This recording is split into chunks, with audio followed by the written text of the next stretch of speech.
On this Monday morning, I just love the sunshine. It's interesting. It's like cool. I wouldn't say cool, but it's comfortable. But then the sun really warms up. up. Sky, yeah. This morning, before the sun came up, I walked outside. Many of you did maybe as well, and it felt almost cool, right? In the 50s. Yeah, the sun is up. It's warm. We're already, what's our temperature at? 62. 62, okay.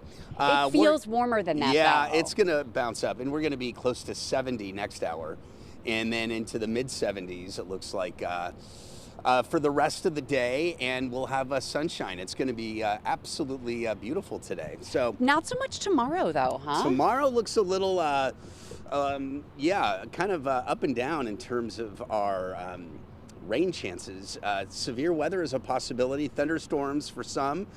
First of all, the good news is the air quality is... Do you want me to go downstairs? Okay, I'll go downstairs and get ready for the news, and you can just go ahead with the forecast. All right, we're into the AQI is going to be, right now it's good. That's the air quality index. Of course, last week we were into the unhealthy zone, and that is not going to be the case today. We're going to be good to moderate at times potentially, and that's something we're going to be watching. All right, high temperatures over the next couple of days will be in the 70s, including today and tomorrow. Wednesday, right around 70, as some rain and thunderstorms that come through on Tuesday will cool the numbers down the following day, which is Wednesday. All right, we've got sunshine, as you can see today, just a couple of clouds over Lake Erie. High numbers today, upper 70s, with, again, a fair amount of, total sunshine today, just some high clouds increasing later on. Cloudy skies tonight. Tomorrow morning, cloudy with a few scattered showers, but then some thunderstorms develop in the afternoon, and those could be strong to even severe. So that is something to watch. Some small hail, damaging winds, and maybe some localized flooding, a possibility with tomorrow's rough weather. Looking ahead, there's your Tuesday. Wednesday will be cooler, as I mentioned, with mostly cloudy skies and maybe a sprinkle or a shower. That's possible, especially for the southern tier. On Thursday, we're back to sunshine, same for Friday, with temperatures in the mid to upper 70s, close to 80 degrees on Friday. And then looking ahead to the weekend, right now it looks like we'll see partly cloudy skies on Sunday, mostly sunny on Saturday. As a front approaches Sunday, don't think it's going to bring rain, but we're going to watch that front get close on Sunday of this coming weekend as we get closer and closer to Bill's training camp, which is, of course, next week. All right, we'll have a look at your, headlines and talk more things weather and have a little fun with Melissa coming up in just a few. Okay, sounds good. Patrick, thank you. It is 9:03 now, 66 degrees. The Pentagon has identified the 2 U.S. service members killed in recent attacks in the Middle East. First Lieutenant Tyler James Feehan of Hawaii was killed after an Iranian missile and drone attack in Jordan, while Private Isabella Gonzalez of Texas was killed in a separate attack in Iraq. This comes as tensions escalate. NBC's Alice Barr has the latest from Washington. Overnight, a 9th straight night of U.S. strikes on Iranian military targets. And as the war ramps up, so does its costs. The U.S. military has now identified 2 soldiers killed in an Iranian missile and drone attack in Jordan on Friday, as Lieutenant Tyler James Feehan, a 25-year-old from Hawaii, and Private Isabella Gonzalez from Texas, just 19 years old.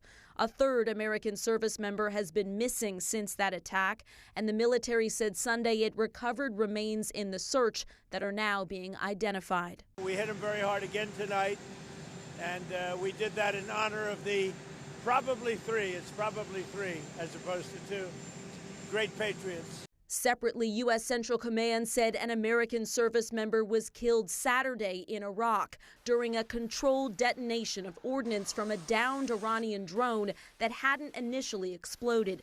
At least 17 U.S. service members have been killed since the war began nearly 5 months ago. President Trump acknowledged this has become a bigger job than what he initially told the American people would take just a few weeks. What we're doing now is we're ending any chance where they can have a nuclear missile. If you look at it, after a week and a half, not 4 weeks, a week and a half, 2 weeks, we stop them from probably, but I don't want to have the word probably.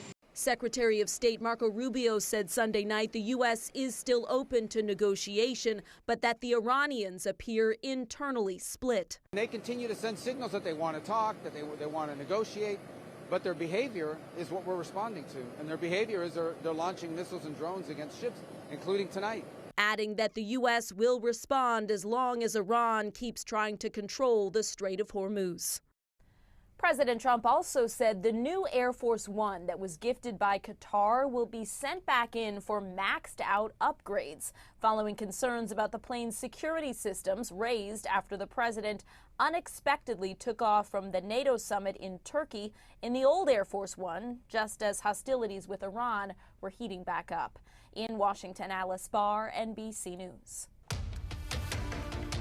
Alice, thank you. And we are following breaking news right now. Hazmat crews with the Orleans County Sheriff's Office are on the scene of a chemical leak in the town of Shelby. The leak is at Pride Pack, which is a Canadian-based food processing company. Deputies tell 2 on your side that 2 people had to be taken to the hospital to be treated. We don't know the extent of their injuries.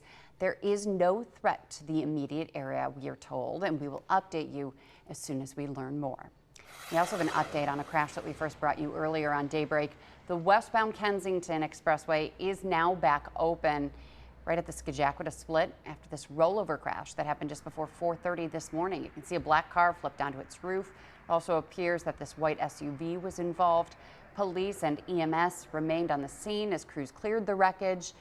It all opened back up around 6:30 this morning. Drivers were forced to exit the inbound 33 before the 198 before that, though. We will continue to follow the investigation and bring you any new information about what caused the crash and whether anyone was hurt. The Buffalo School Board is holding a special meeting right now amid recent fallout within the board. Members are expected to interview candidates to fill the vacant seat after Cindy McCacken's resignation last month. The board has until Friday to make a selection. Daybreak's Natalie Foss joins us from City Hall with more. Even with the ongoing fallout from Cindy McCacken's departure, as well as the resignation of former Superintendent Dr. Pascal Mubenga, the board is moving forward with choosing a new North District member. They have to by this Friday, or else the mayor of the city of Buffalo, Sean Ryan, will get to choose the candidate to fill the vacancy. The Buffalo Teachers Federation, Assemblyman Jonathan Rivera, and others have called on the board to refrain from filling the seat due to a lack of public trust. When Cindy McCacken resigned from her role back in June, she cited a, quote, culture of punishment, and she was concerned about the board's lack of transparency. Then just last week, the BPS Chief of Equity and Governance Officer filed a notice of claim against the board, saying that she endured months of unwanted physical contact, retaliation, and abuse of authority by former Superintendent Dr. Pascal Mubenga and board member Mookie Hawkins. We reached out to the governor's office and a spokesperson. They sent us a statement saying, quote, Governor Hochul strongly condemns any form of sexual harassment in New York's school system, end quote. Again, today's special board meeting began at 8:45 this morning, right here at City Hall. On your side at City Hall, Natalie Foss, Channel 2 News. Natalie, thank you. It is 9:08 now, and 2 city leaders are commenting about some new safety measures in Buffalo's entertainment district. Mayor Sean Ryan and Deputy Mayor Gino Rusi were spotted walking along West Chippewa Saturday night. They walked the streets to speak with Buffalo police officers and partygoers. They checked out the changes, including new vehicle barriers, closed parking lots, and drones monitoring the area from above.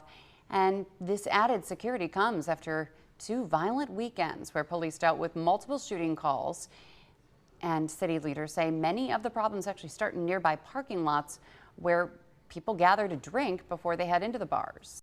So we're not going to allow our parking lots to be used that way. We've contacted the private owners of all these lots.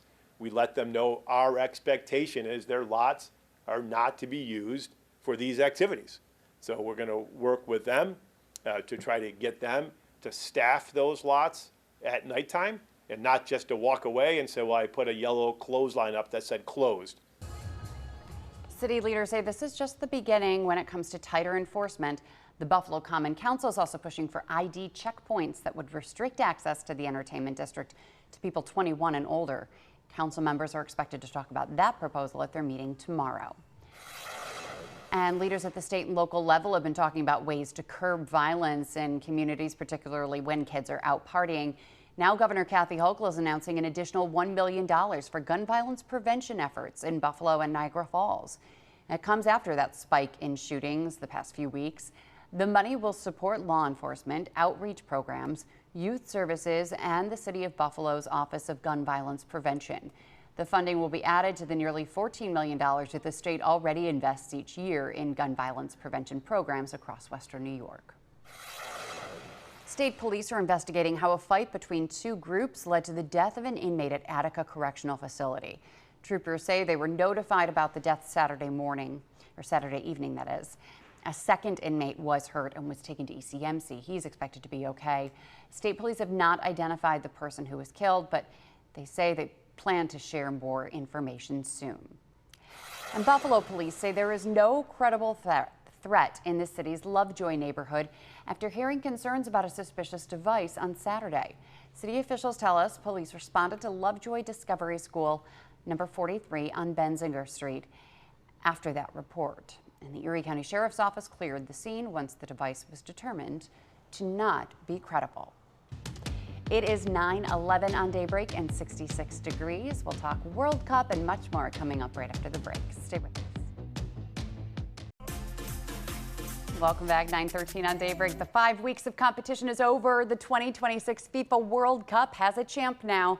After more than 100 minutes of scoreless soccer, Wow. Spain finally scored in extra time to defeat Argentina 1-0. Argentina didn't even have a shot on goal in regulation time. I mean, Spain is known to have one of the best defenses in all of soccer. Yeah. So that is something. But to soccer fans, is that still considered an exciting game if there's no goals or shots on goal? So some described it as being a nail biter because it was so close. Right.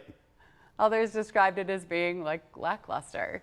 That's like an NFL like 3-0, one field goal. But that really is soccer, though. I mean, some of the scores of like 6-4. That's really high scoring. It's very high, very high scoring. But reporter Reed Binion has more on the celebrations.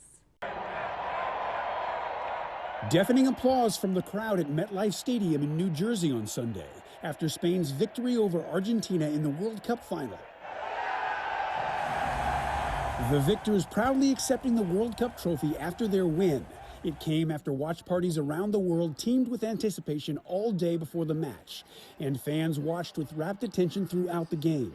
The audience at MetLife Stadium included numerous celebrities and dignitaries, as well as world leaders, including President Donald Trump.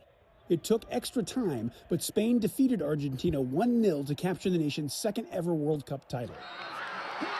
At the moment of victory, fans of Spain erupted in jubilation simultaneously in different locations around the world. Luckily, at the last moments, we finally got the nice goal, and game over. We go home happy. Fans in Madrid packed the streets into the early morning hours in celebration. President Donald Trump also reacting. I thought FIFA was incredible. Argentina fans, of course, very disappointed, visibly upset by the defeat. But there was also a feeling of mutual respect among many after the game. This is sport, and sport unites the world. Fair play above all. A sense of brotherhood as well, including between two friends in New York who were backing different teams. The energy here is great. We're going to all love it here no matter what. Whoever wins is a win for America. I'm Reed Binion reporting. All right, and just over the border in Canada, soccer fans packed Queen Victoria Park in Niagara Falls to watch the World Cup finals. The two-day fan fest featured food trucks, live entertainment, a beer garden, and a giant screen where fans gathered as Spain beat Argentina in the World Cup final. The mayor of Niagara Falls, Ontario, says thousands of people showed up to take in the final game.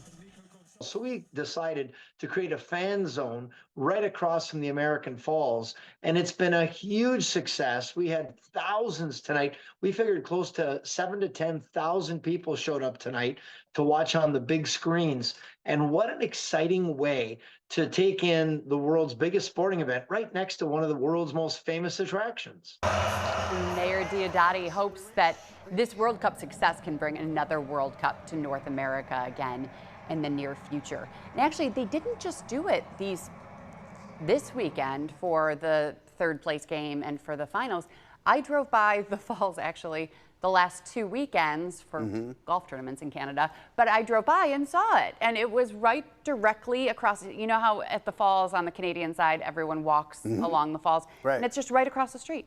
That's and really you cool. saw thousands of people sitting out there, all walks of life, just watching. There were actually 2 big screens set up, eating, drinking, food trucks, and watching the game as the falls is, 50 feet from you on the other side. Crazy. That's it was awesome. really a beautiful setting and really, really well done, those watch parties there. Of course, we had a lot of watch parties here in Western New York as well. I think I kind of underestimated the popularity of this sport, I mean, did you heard about the ratings? Like the amount of millions of people that watch some of these final matches? 40, 50 million people.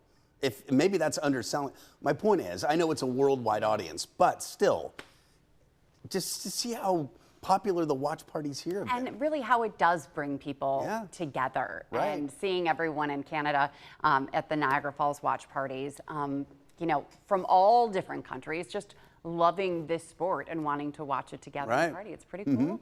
Very cool. You wonder if it would, I mean, is it the every 4-year thing that adds to the intrigue? Because we don't see this again until 2030. That sounds so far away. Doesn't that sound futuristic? It sounds like a movie. Yeah. Like, and they're also... that's the date that futuristic movies say. In 2030. Right? Like George Jetson's and oh all my this other gosh, stuff. right. But they're saying for 2030, there's talk of expanding it once again and bringing it from 48 teams to 64 teams. And you can only imagine, how much more interest that will have with even more countries involved. Yeah. So we will be, cool. we'll begin a countdown. What was the date that Back to the Future claimed was the future? Wasn't that 2000? I need to look that up.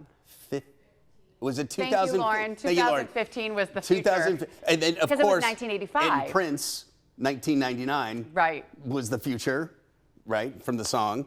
What other dates were considered like way in the future that we've got? Yeah, I don't know. I'm trying to think, but yeah, interesting. 2030 just sounds like it's 4 years away. That's it. But there we are. Yeah. Okay. Okay. Depew High School. They are rallying around support for one of their students. This was a basketball tournament for Micah Trammell Ali to help support him as he battles a rare form of bone cancer. And there were games between adults and the high schoolers and younger players as well. Micah really enjoyed watching it as he continues to receive his treatment. It's going pretty good so far. I go back next Wednesday. It was tough at first. It was definitely very hard to get through. I thought it was going to be like that all the time, but it won't be. And I'm very happy that I can get through this like I have been. I have a lot of faith that it will work out for me, and I'm very glad that I have so many benefits from everybody else trying to help me with it too.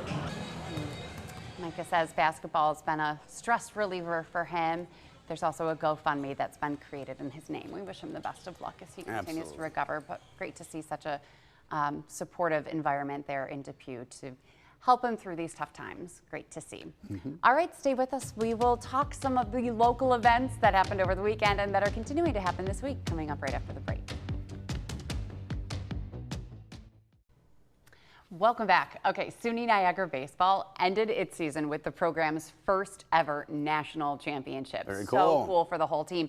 One of its best players dared to have what he called delusional confidence, and it all paid off. 200 Side's Nate Mills has his story. SUNY Niagara catcher and Cheektowaga native Dalton Harper putting his nose to the grindstone for years, getting the first taste of the fruits of his labor during the MLB draft. It's finally starting to pay off, and I'm excited to keep going to work and hopefully make it to the big leagues one day. Harper, a driving force behind SUNY Niagara's national title run this spring. And head coach Matt Klingersmith says he often keeps his composure as the leader of the Thunderwolves. But these past few months for him are testing his emotions. Some tears coming out of joy and excitement. But yeah, I was happy I could spend the time with my parents. He was our team captain. And when no one's looking, he's still in the weight room when everybody leaves. You know, he's the last guy to leave that. He's one of the last guys to leave the batting cage every day. You know, he goes above and beyond. His hard work and Everything he does is professionalism. Harper joining a growing list of Western New York products breaking into pro baseball. He credits the region's baseball community for the expansion of the game and his amateur success. Everybody kind of looks out for each other, and everybody is trying to help each other out and achieve each other's goals. And everybody wants the best for each other. So, and if you have that, everybody's pushing each other to be better. And I think that's what makes the baseball here so good. You're seeing a better quality of talent come out of Western New York and more players getting drafted. And that's kudos to all levels, where it starts from the Little League to the travel coaches to the high school coaches.